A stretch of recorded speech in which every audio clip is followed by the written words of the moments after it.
A very good morning. Yesterday we spoke about Dark Night of the Soul and how Dark Night of the Soul is a forced, natural process uh, that happens to many of us during our spiritual awakening or the starting of spiritual awakening, and how it is a state of confusion, uh, pain, and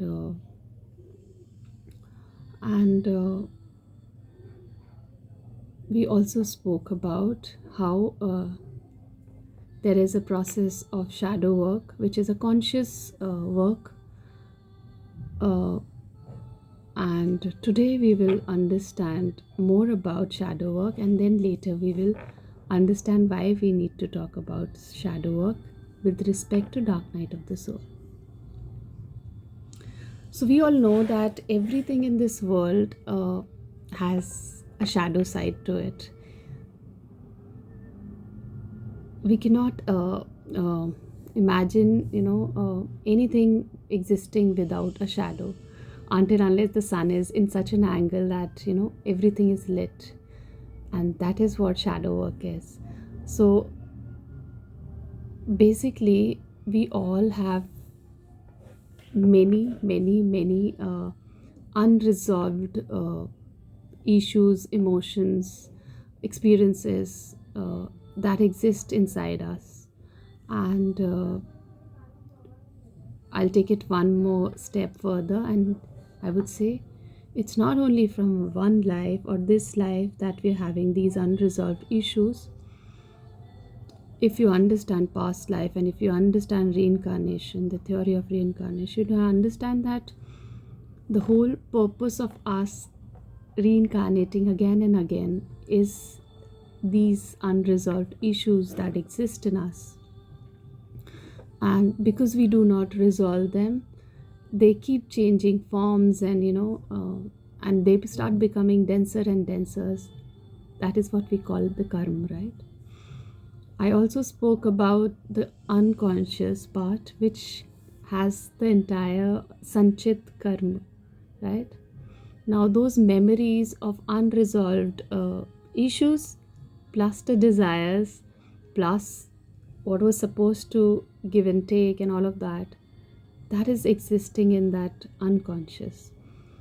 And those unconscious elements are the main source of, you know, how we deal with life in the present tense.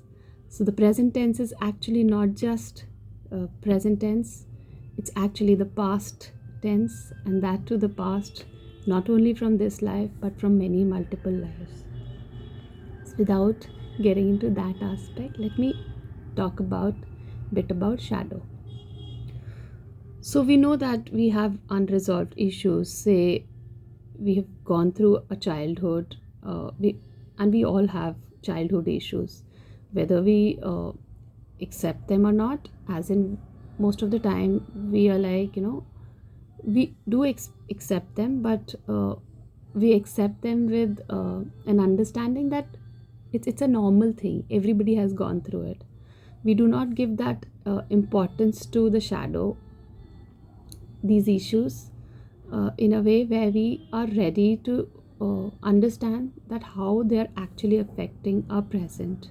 And the moment we'll start understanding that these unresolved issues from the childhood are affecting my present relationship, my present career, my present being, we will not resolve them, right? We will not and so why do we need to resolve them, and why do we need to see them? So first, let me define the shadow properly.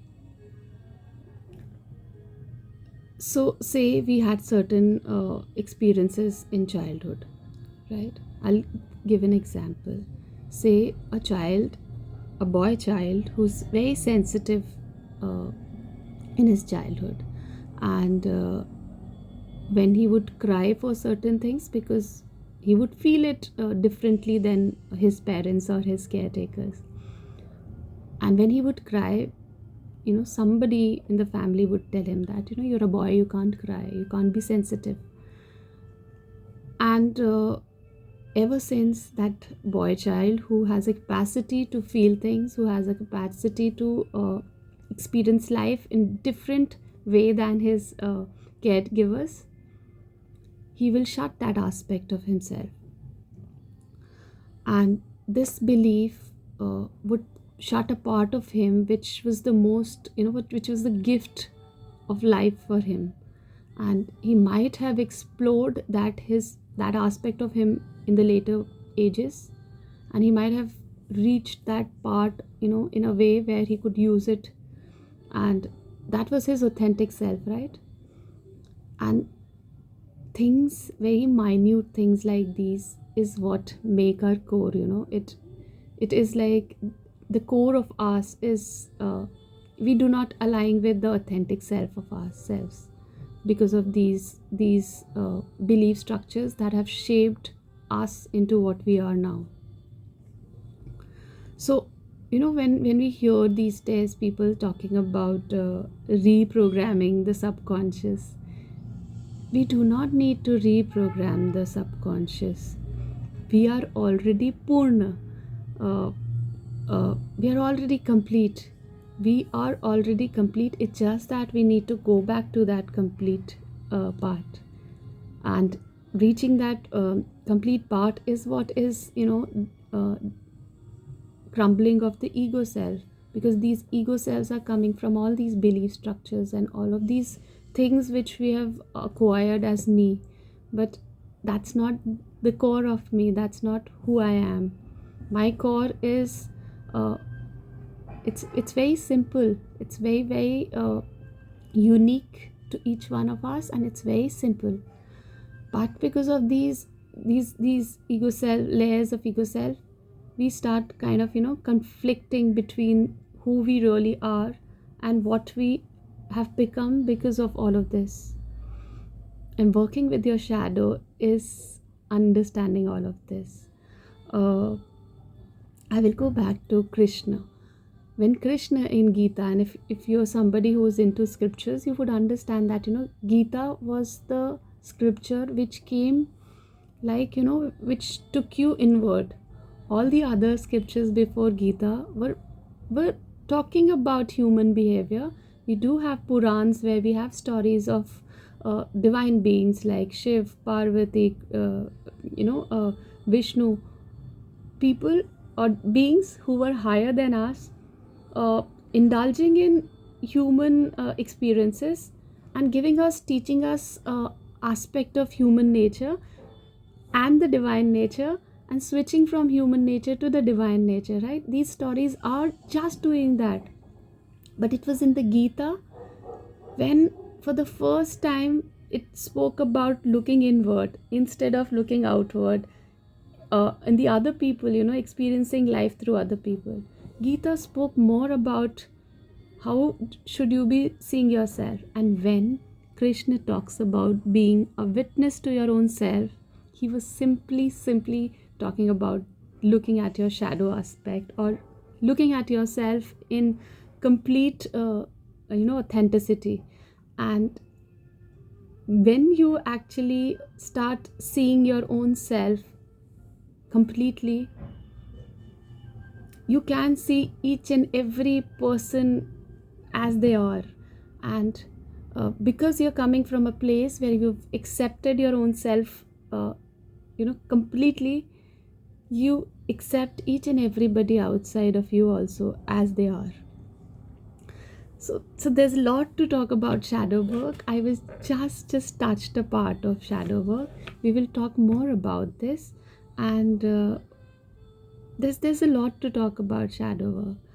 And see, I keep saying that at every level there is a trap, because we human beings associate ourselves with our thoughts and with our emotions. Now, uh, some people are more logical, more thoughtful, they believe in the thoughts more. Some people believe more in the emotions. And of course both have their own side of the story where they can justify both the both aspect. But the thing is, as much the thoughts can trap you, emotions can trap you too. And we need to understand that we are neither the thoughts nor we are the emotions. And when we start seeing ourselves beyond these thoughts as well as these emotions, we understand that, we are beyond the thoughts and the emotions, and we start seeing the real essence of us. And this is what all of these processes are doing, and taking us towards. I will talk about shadow tomorrow. This was a pre kind of a thing before we really understand the shadow self, because shadow needs to be understood deeply and correctly, because we do not want the shadow work to be, a trap where we just indulge ourselves in it and we are not able to come out of it. Thank you so much for hearing me. uh, Bye bye, have a lovely day.